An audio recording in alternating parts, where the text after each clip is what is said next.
আগরতলা পৌর নিগম অফিসের নিচে সুসজ্জিত আলপনা। আগরতলা পৌর নিগমের একটি অনুষ্ঠানকে কেন্দ্র করে পৌর নিগমের নিচের রাস্তায় অভিজ্ঞতা সম্পন্ন আর্ট শিল্পীরা সুসজ্জিত আলপনা অঙ্কন করেছেন। এই আলপনা দেখে সবাই মুগ্ধ হয়ে পড়েছেন। প্রত্যেক বছরই এমন দিনে আগরতলার সুদক্ষ আর্ট শিল্পীরা এই আলপনা এঁকে থাকেন। এবার ত্রিপুরা দক্ষিণ জেলা বিলোনিয়া থেকে প্রশান্ত দেবনাথ এবং ঊনকোটি জেলা থেকে প্রিয়াঙ্কা মজুমদার নামে দুজন অঙ্কন শিল্পী এই আলপনা অঙ্কন করছেন অন্যান্য আর্ট শিল্পীদের সাথে নিয়ে। মঙ্গলবার এমনটাই সংবাদ মাধ্যমকে জানিয়েছেন সুদক্ষ আর্ট শিল্পী প্রশান্ত সিনহা।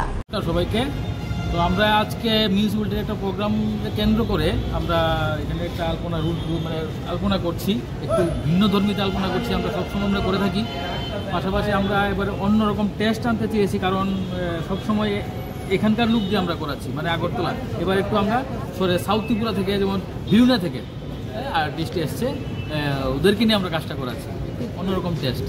তো ওনার সঙ্গে একটু কথা বলতে পারেন কেমন লাগছে এখানে কাজ করে। বেসিক্যালি আমরা যে কাজটা করাচ্ছি সেটা অনেকটা কার্পেট টাইপ হবে কাজটা, এটা একটু ইউনিক স্টাইলে করা হচ্ছে। তো আপনারা আসবেন, সবাই আসবেন। এটা কি আর্ট কলেজ থেকে করানো হচ্ছে? না, আর্ট কলেজ থেকে না, আমরা আর্ট কলেজ থেকে একটা শিক্ষা প্রতিষ্ঠান, ঠিক আছে। আমরা আর্ট কলেজ থেকে অনেক আগে বেরিয়ে গেছি। তো নমস্কার, আমি প্রশান্ত দেবনাথ বিলোনিয়া থেকে, আমি আশিস সরকার, আমরা দুজন একসঙ্গে কাজ করি। তো প্রশান্তদা আমাদের সবসময় যখনই কাজ থাকে আমাদের ডাকেন। তো দাদার ডাকে আমরা এসেছি আজকে এই পৌর নিগমে কার্পেট পেন্টিংটা করার জন্য। তো একটু ভিন্নধর্মী আলপনা, ভিন্নধর্মী কাজ, এটা আমাদের খুব মজা লাগে। তো প্রতিবারই চেষ্টা করি দাদার ডাকে আসার। কিছুদিন আগে মাতাবাড়ির